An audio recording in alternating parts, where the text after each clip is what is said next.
जय श्री कृष्ण। राधे राधे। आइए सुनते हैं मौनी अमावस्या व्रत कथा, पूजन विधि एवं महत्व। हिंदू धर्म में हर साल इस दिन माघ महीने की और धार्मिक कार्यों का महत्व मौनी अमावस्या कहते हैं। मान्यता है कि ऐसा करने से पुण्य फलों की प्राप्ति होती है और पितरों का आशीर्वाद मिलता है। लेकिन क्या आपको पता है कि इस दिन क्या करना चाहिए और क्या नहीं करना चाहिए?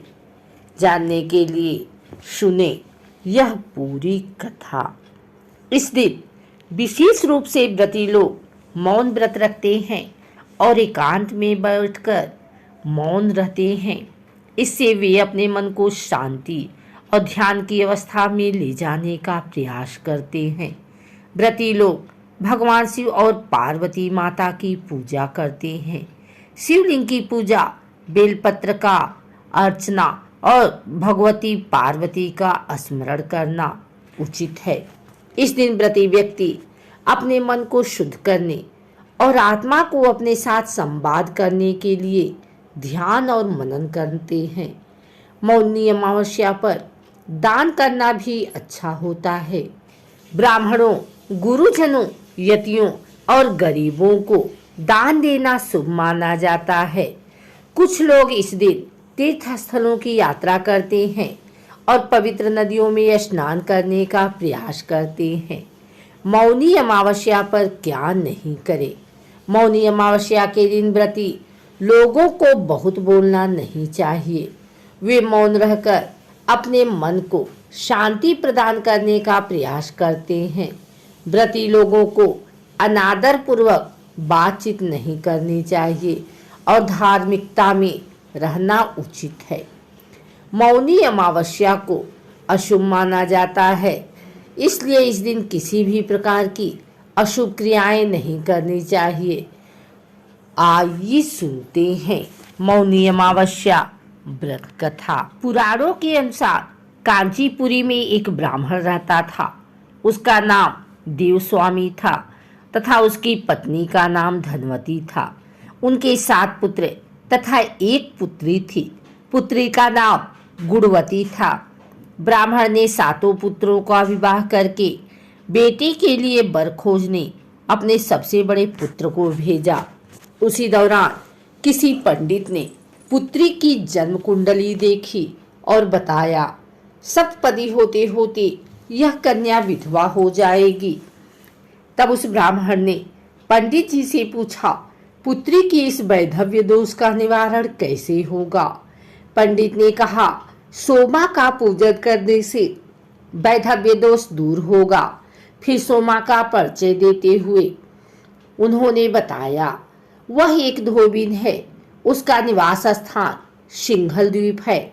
उसे जैसे तैसे प्रसन्न करो और गुणवती के विवाह से पूर्व उसे यहाँ बुला लो। तब देवस्वामी का सबसे छोटा लड़का बहन को अपने साथ लेकर सिंघल द्वीप जाने के लिए तैयार होकर सागर तट पर चला गया। सागर पार करने की चिंता में दोनों एक वृक्ष की छाया में बैठ गए। उस पेड़ पर एक घोंसले में गिद्ध का परिवार रहता था। उस समय घोंसले में सिर्फ गिद्ध के बच्चे थे। गिद्ध के बच्चे भाई बहन के क्रियाकलापों को देख रहे थे। सायंकाल के समय उन बच्चों की माँ आई तो उन्होंने भोजन नहीं किया। वह अपनी माँ से बोले, नीचे 2 प्राणी सुबह से भूखे प्यासे बैठे हैं। जब तक वे कुछ नहीं खा लेते तब तक हम भी कुछ नहीं खाएंगे। तब दया और ममता के वशीभूत गिद्ध माता उनके पास आई और बोली, मैंने आपकी इच्छाओं को जान लिया है। इस वन में जो भी फल फूल कंदमूल मिलेगा मैं ले आती हूँ। आप भोजन कर लीजिए। मैं प्रातःकाल आपको सागर पार कराकर सिंघल द्वीप की सीमा के पास पहुंचा दूंगी।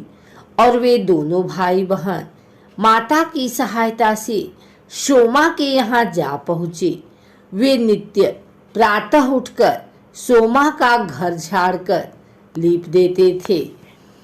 एक दिन सोमा ने अपनी बहुओं से पूछा, हमारे घर कौन बुहारता है, कौन लिपता पोतता है?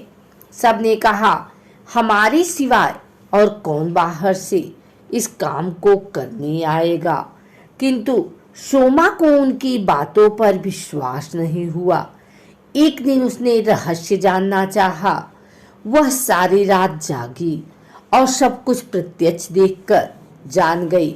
सोमा का उन बहन भाई से वार्तालाप हुआ।